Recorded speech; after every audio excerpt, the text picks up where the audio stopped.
So I'm always amazed when I do a live and I get one of these competing researchers that promotes the conventional model, right? The disease model.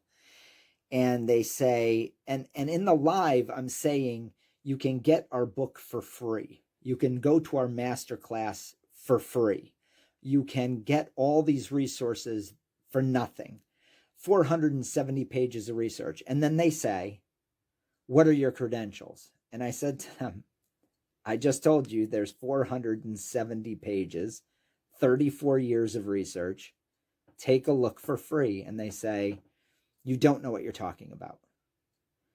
And I say, my response is, well, I do know what I'm talking about, but in a a TikTok or Facebook live in 5 minutes, I'm probably not going to be able to rattle off all of the studies in the appendices and that are cited throughout a 470 page research book. I'm just not going to do that. And I don't think it's helpful. I don't think being on defense and saying, no, we have all this cited it's just silly. So I can always tell when a researcher is a true researcher because what they'll do is they'll get my book and they'll read it and they'll critique it. That's what researchers do.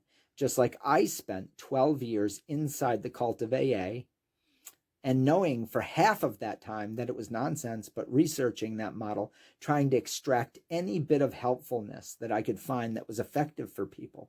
So I spent 12 years of my life on that side of the fence, knowing that it was ineffective. Yet I wanted to find the good points in it. Now, I wasn't able to find much.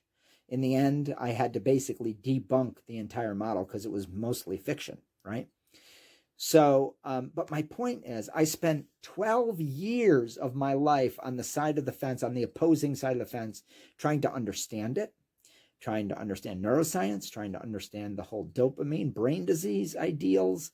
I wanted to find out all these things to see if there was value in it first, and what was legitimate and what wasn't. And then I started to come up with ideas about a different solution when I found out that most of that was malarkey. But then I get somebody who's not even willing to read, who says they're a researcher, but they're not even willing to read a book. So then I know they're a fraud, while they're calling me one, which I find fascinating. It's really interesting. So, and so I always say things like, I'm not going to defend myself, but I don't do that in a defensive posture. I think sometimes it comes across that way. But what I'm saying is I don't think it's helpful because you're not even willing to read what I've produced to critique it. So there's no debate. That's you just browbeating your side of the fence saying, I'm right, and you need to come over here and see that.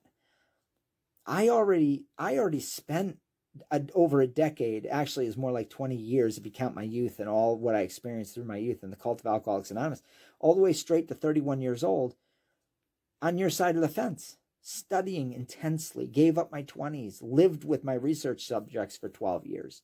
No other researcher in the addiction spaces has ever done that. So yeah, I don't think they're researchers. I think they're a fraud. I think they're just people who parrot what is easiest to parrot, which is the common accepted ideas, even if they're wrong.